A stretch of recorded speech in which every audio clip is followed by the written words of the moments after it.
Directorate for Climate Action, Sustainable Development and Air Protection, Soil and Light Pollution. That's the longest title in ministry. And I'm coming from this part of sustainable development. At the beginning, I would like to show you one short movie. It's 36 seconds long and presents 136 years of meteorological data. Specifically, this is the temperature.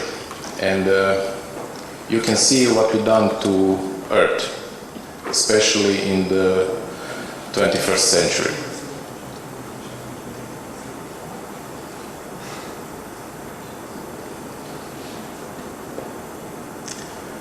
This is only 2017, this year is not in this movie.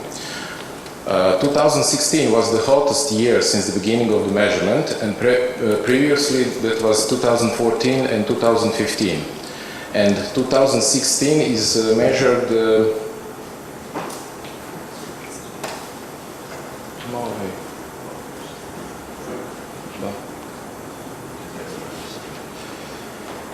and in 2016 is measured plus almost 1 degree centigrade.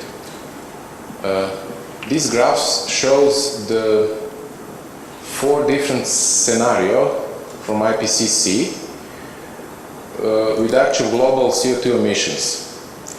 For Croatia, when we are making climate modeling, we picked up the worst scenario, RPC 8.5, and the middle scenario, RPC 4.5. And you will see later at presentations what are the results for that 2 scenario for Croatia. So what are the climate change? Climate change is a global problem, but it does not have the same impact on everybody. Vulnerability to climate change is mainly related to geographical position, social and sectoral context. For instance, older people who are poorer, apart from their economic problems, will also have health problems because of the climate change. And the second is, for example, poor societies are particularly vulnerable.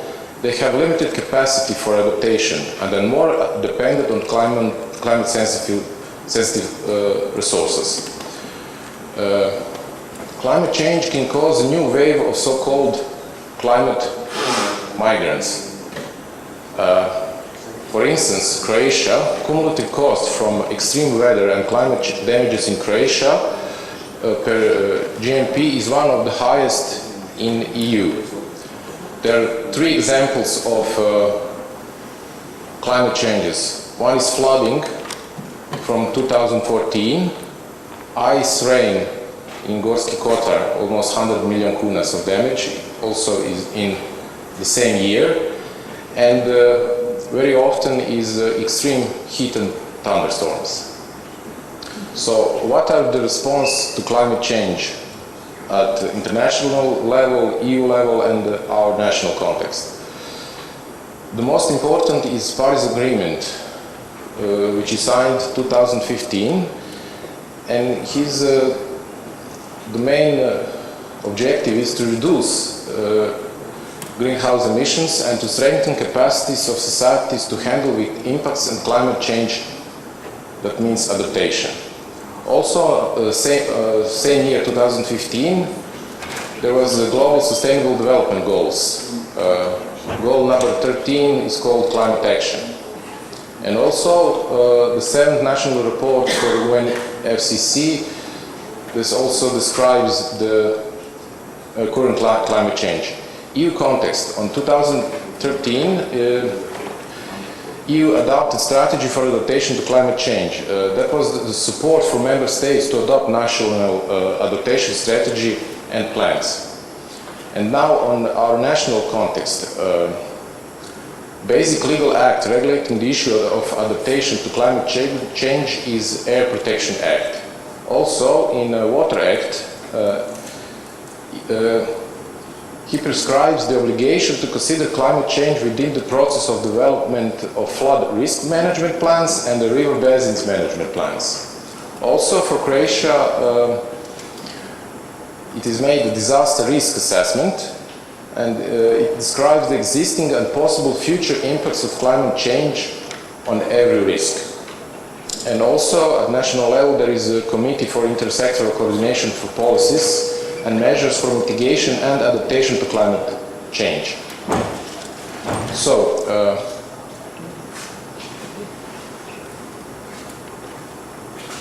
in Ministry we make a draft of strategy for adaptation to climate change for a period to 2040 with the view 2017. The project was ended last year. It was financed by the EU from EU Funds Transition Facility, and the beneficiary was Ministry, and EPTISA was the contractor. So the project strategy for adaptation to climate change had two parts. One was a high-performing computing system. We spend lots of money for that computer, so we can make climate modeling for Croatia for that period, 2040 and 2070. And the second part was the strengthening capacities for drafting the strategy. We have education of experts and public awareness. We were here in Dubrovnik 2 years ago. And there was different kind of workshops, 16 of them, brochures, and there is a web page of this project. And at the end, we make a draft of strategy and fifth year action plan. So what was the major results of the project? We make climate modeling with two scenarios, RPC 4.5 and 8.5 for the period to 2040 and 2017 on two different resolutions, 50 kilometers and 12.5 kilometers. Also, in the strategy, we make key vulnerable areas. There is hydrology, water management, agriculture, fishery, forestry, and so on. And in the same strategy, we identified 82 different type of measures. Also, for these measures, we made cost-benefit analysis, including multi-criteria analysis. So, at the end of 2017, there is a wide book, the first draft of the strategy, and now is in progress of strategic impact assessment procedure for that strategy. And we're hoping that the next year, middle of the year, the strategy will be adopted by our parliament and government. So, what are the results? I will show here only the temperature. So for the near future, 2011-2040, expected increase in annual average air temperature, that's for Croatia, is 1.1 centigrade for middle scenario, and for the worst 1.3. But for the far future, 41 to 70, the temperature will rise even more. And we are, for these two scenarios, the pictures of Croatia. So, I will show you in the next couple of slides what is happening for different climatological parameters. For instance, precipitation. Average annual quantity will show further downward trend, but it's small, up to 5%. It will be decrease in all seasons of precipitations, up to 10% in the mountains and North Dalmatia, except in winter where we increase of 5 to 10% in North Croatia. The number of dry days would increase. Snow, there will be almost no snow. Surface water runoff, reduction of runoff through entire Croatia, especially in spring. Air temperature, as already mentioned, it will be up to 2.2 centigrades in summer, up to 2.3 on islands. Extreme weather events. This is very important. Heat days with maximum temperature over 30 centigrade degrees will be up to 12 days longer than the reference period. Cold, it will show decrease in number of days. Hot nights, that are the nights with temperature over 20 degrees, will be increasing. And speed of wind is very difficult to model the speed of wind in the future, so it is not very consistent. Something will rise, something will go down, something will not change. Evapotranspiration. As we saw, the temperature will rise up, so the evapotranspiration. But evapotranspiration will be much higher, up to 10% for most Croatia and 20% for islands. Air humidity will also grow. Soil humidity, of course, will decrease. Solar radiation will increase in all seasons. And average sea level. These numbers is estimation of mean averages for the Adriatic for various sources. We didn't make modeling for average sea level. It was taken from other sources. So all this data obtained from the regional climate model RCM has more than 200 terabytes in the long run, and it is stored in digital academic archives and repository DABA. So is set up by the State Meteorological Institute. This is the name of that repository. And all information related to the use of data can be obtained directly from the State Meteorological Institute, and here is the name and the contact of person for that. So this slide shows three types of data sets. One is 20 gigabyte size, that is selected variables on a daily time scale for Republic Croatia. 30 terabytes are modeling results for ground variables at the source frequency for entire model. And the biggest one is 220 terabytes. That's total modeling results for all variables for entire model. All that information is located on DABA and is open to use via the repository website and is free of charge to use.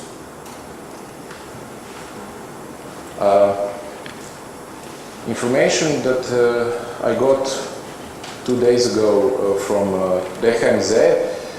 This is shown for which purpose that data is used. It is used for research activities at DHMZ. Different kind of scientific papers are in preparation.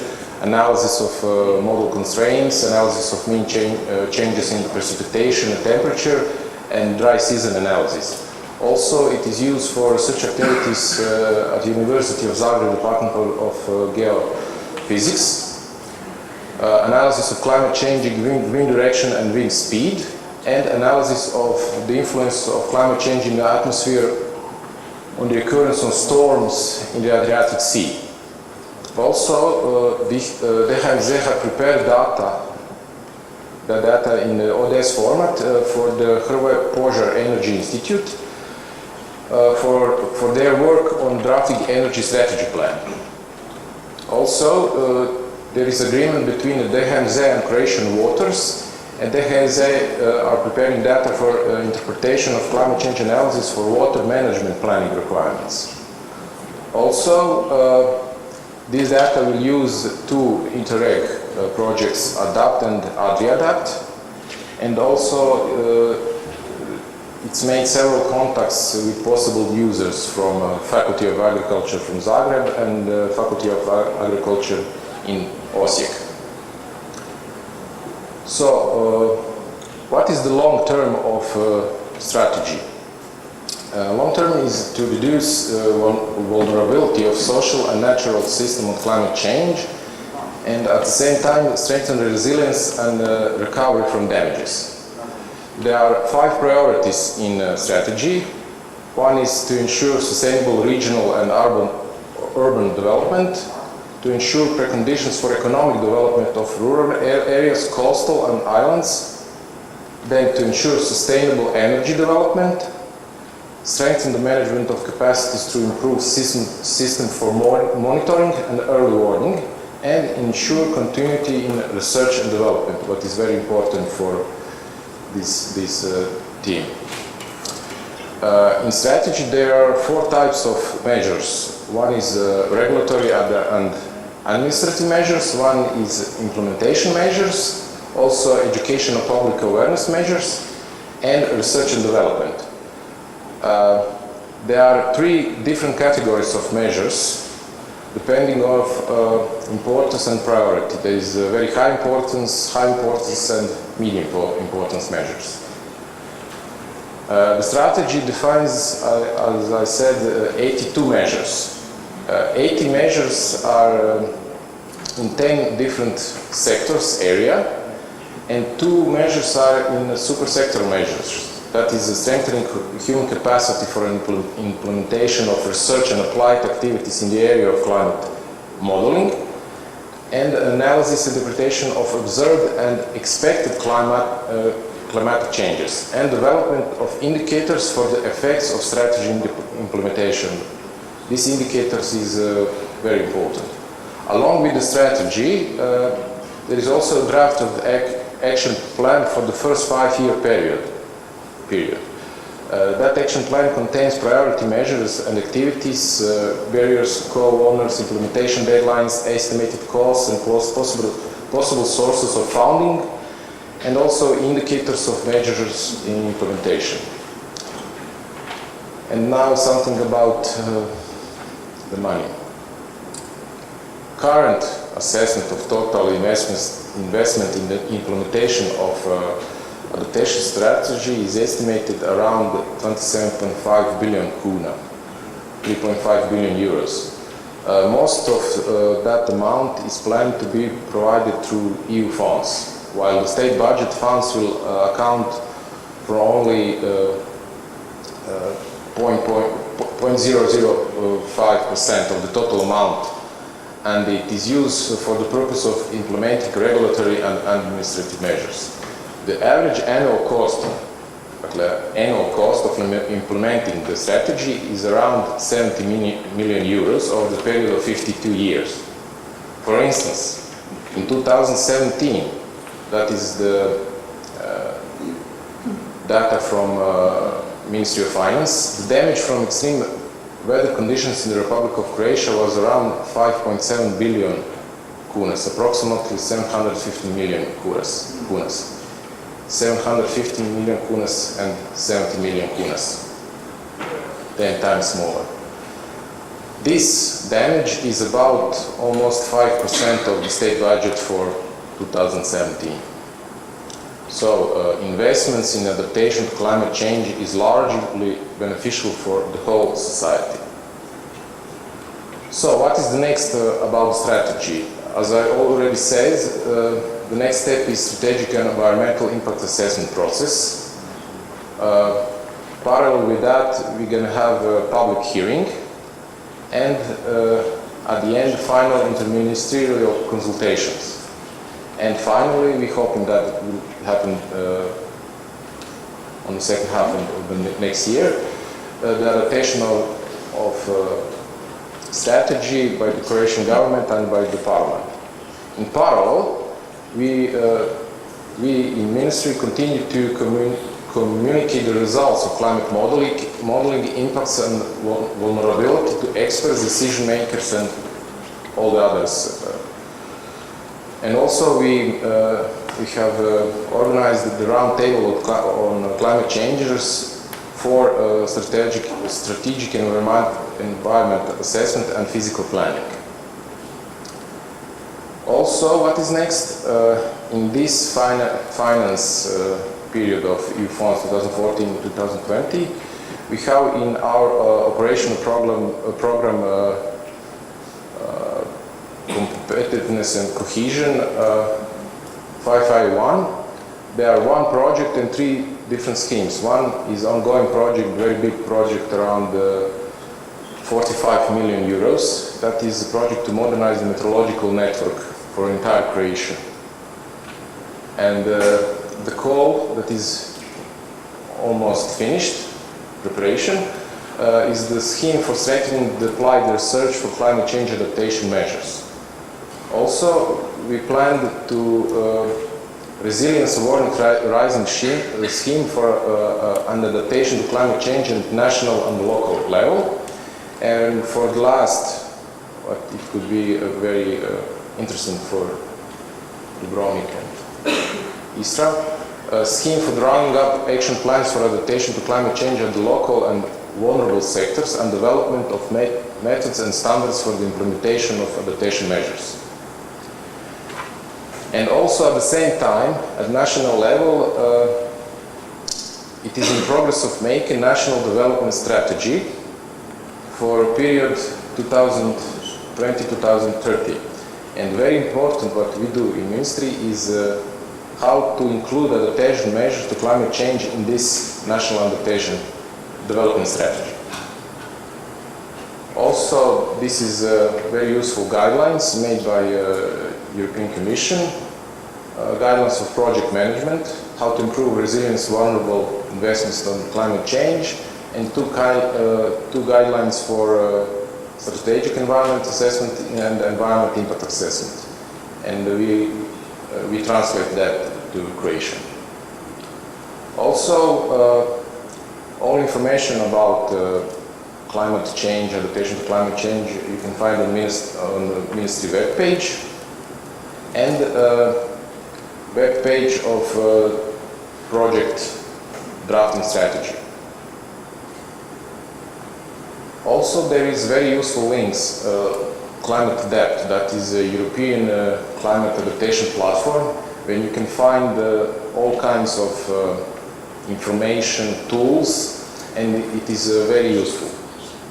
That is a very big platform. Thank you.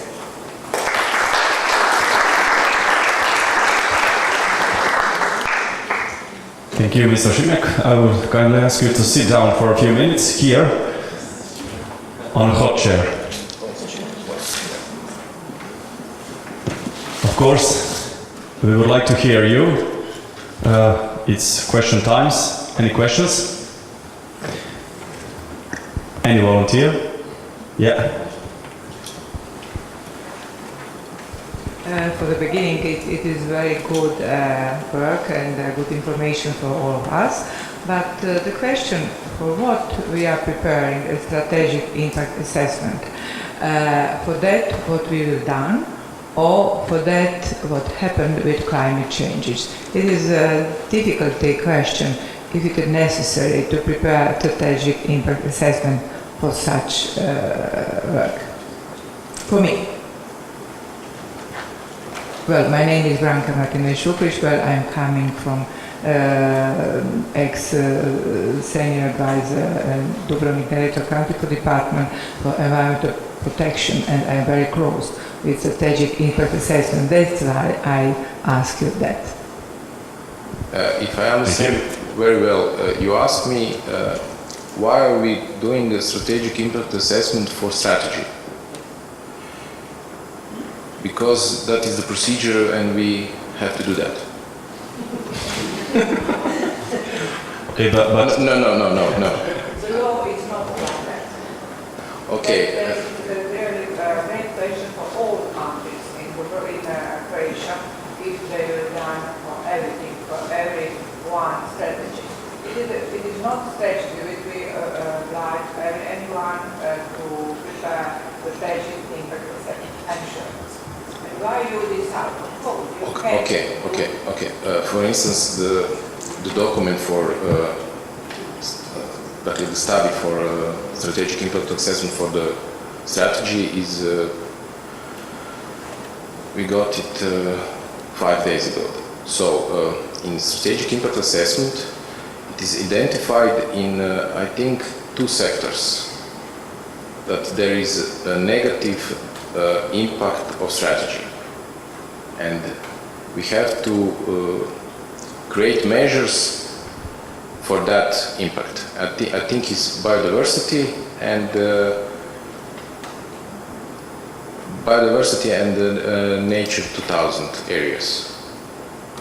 Because in strategy we wrote that we're gonna make accumulations and so on, and that will be damaging the biodiversity and so on. Okay, maybe for that, maybe, but it's not obligation, but you can prove it. I will know why. Okay. Because always is something in that doesn't matter which document we are talking about. This is the strategy for adaptation. Always is something that we didn't saw when we wrote it, that someone else, for instance you, see that is not good. So it is very important to do that. That's my opinion. Thank you. Any other questions? Someone else? Or I will do that instead of you. Can I ask something? Yeah, of course. I made few notice about money, of course. I always do that about money. What are your suggestions for the future financial perspective of the European Union? How better to include the issues of adaptation to climate change? Thank you for that question. I mentioned that only in this part. Now, as I already said, in progress is making of National Development Strategy 2030. This will be the basic document for EU funds planning in the next financial period beyond 2020. So the process of making this national strategy is very time-consuming and is complicated and involves a multitude of stakeholders, almost at national level, at county level, all stakeholders. So we in Ministry are responsible for environment and climate policy. We have additional challenge, namely how to include and integrate adaptation policies in this strategy, and it is not easy job. So at the same time, it is important to point out that the sectors themselves, the sectors that I already mentioned before, at all levels of government should recognize projects that enable low carbon development, not just adaptation, and contribute to the adaptation of the climate change sector. In this regard, I expect good coordination and work on all sectors through the thematic working groups on the national development strategy, in defining the priorities and later in implementing that priorities in different kind of measures. In this preparatory period, it is very important to prepare as many projects as possible to be co-financed from EU funds and to include adaptation to climate change, also and mitigation, lowering CO2 emissions. As we saw in this financial perspective, there is insufficiently prepared projects. There is no projects that can be financed from EU funds. There is only projects idea, not real projects. And it causes a very big delay of the calls as well as the implementation itself, which results in very poor withdrawal of funds. So for the next period, my opinion is that we have to do more active precipitation of all level of civil servants at all level, working within EU funds management system. They need to work in preparation of projects, not just approving them. Current experience tells us that many applicants, even though they are part of state and public administration, still lack understanding of the EU funds system and need additional assistance. That's my personal opinion, that is the biggest problem of EU funds in Croatia. There is lots of other, but this is very important. Thank you. One more question, sorry. Slavica Robic, NGO, DOR, Society for Sustainable Development Design. So my question is kind of follow-up question to what you just said about EU funds and poor use of EU funds in some segments. But in some... Not all, that's what I'm saying. But in some segments it was fully used. And so what do you think about notion of reallocation? Why it hasn't been done already? And if you would be considering reallocation within this programming period, what do you think would be the main priorities? And maybe as a comment to what you said about lack of awareness, maybe even in public institutions, what do you think about using those actors that do have awareness, for example, such as NGOs who have 100% use of their grant schemes, we are able to offer services, so just a comment on that. On some questions I can answer, but not some questions is I'm not in charge, yes. For reallocation, it will happen after the 1st January 2019. So whatever we paid until then, the European Commission will see what we've done, and what would be priorities? I think the priorities will be the schemes and the parts of operational programs that is already good. I don't think that will go money to something new, different. I think that will go to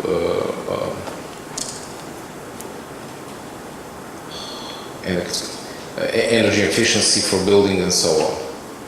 I think that the main amount of money will go there. That's my personal opinion. But the investors come from the government? Yeah.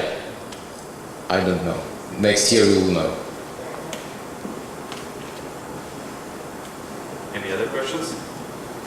Yes.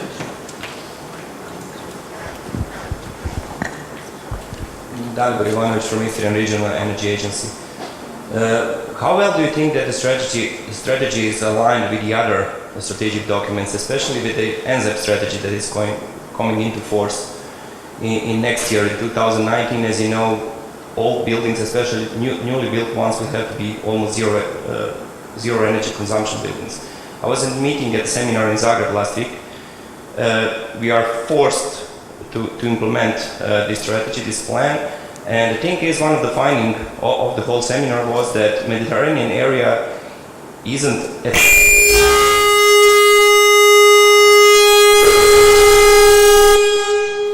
was me.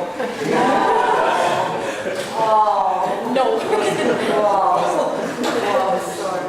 So, as you said, below the marks, we are expecting... No, it's okay. It's okay now.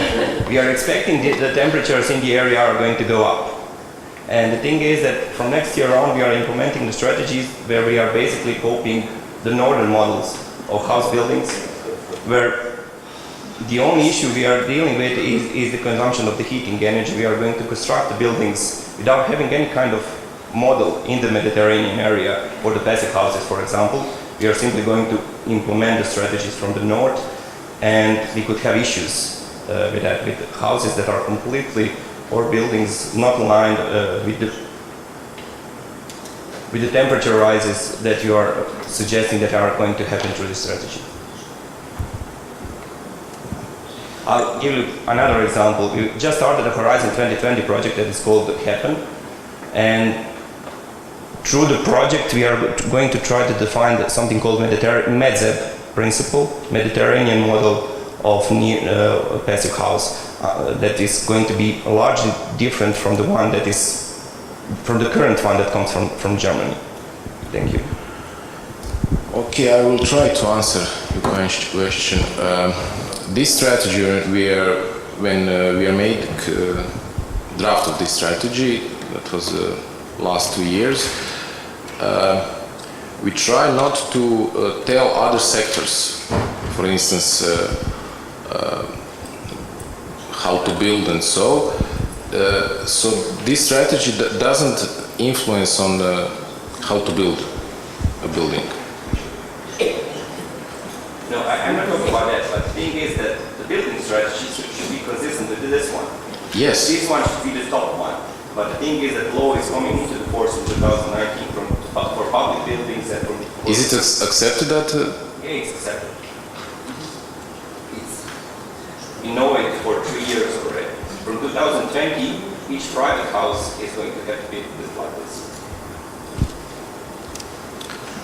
Maybe the colleague can answer. You have one more?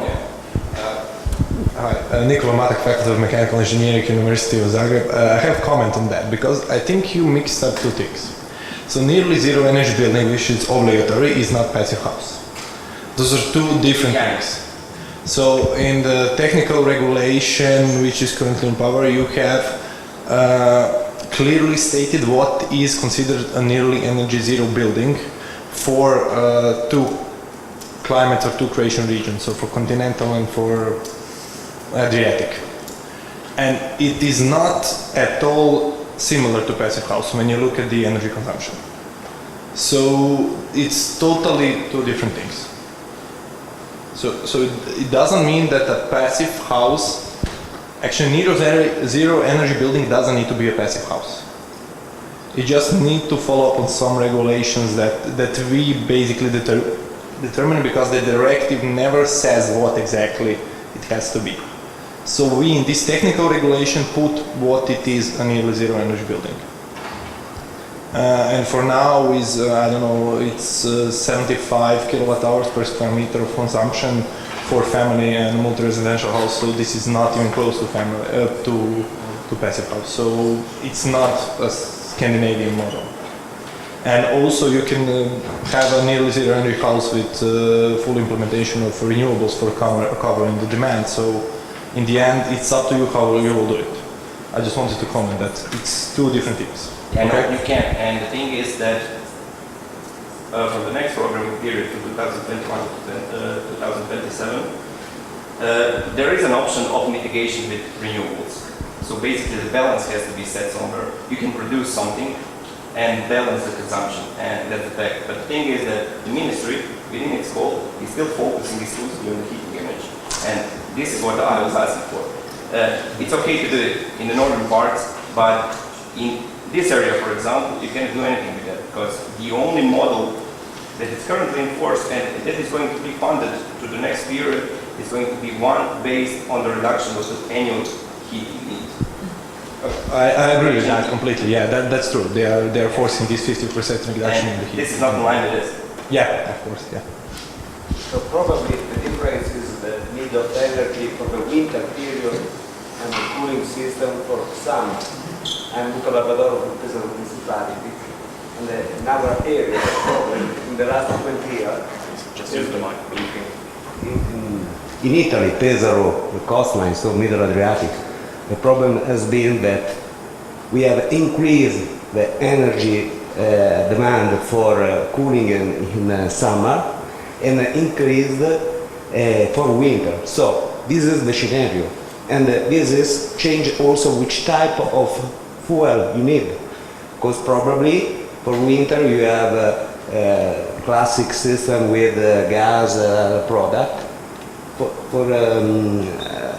cooling system for the problem of hot temperature in summer, you need electricity.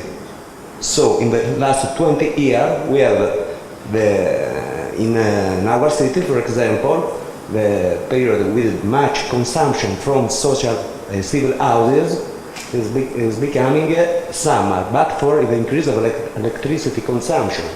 So, could be reasonable that you develop a strategy in your territories if you have the same problem that is related also to climate change, to develop a system where you can explain better to population, to civil construction companies, etc., how it's possible to develop, not passive but anyway, work on the energy efficiency of the building as a structure. So working on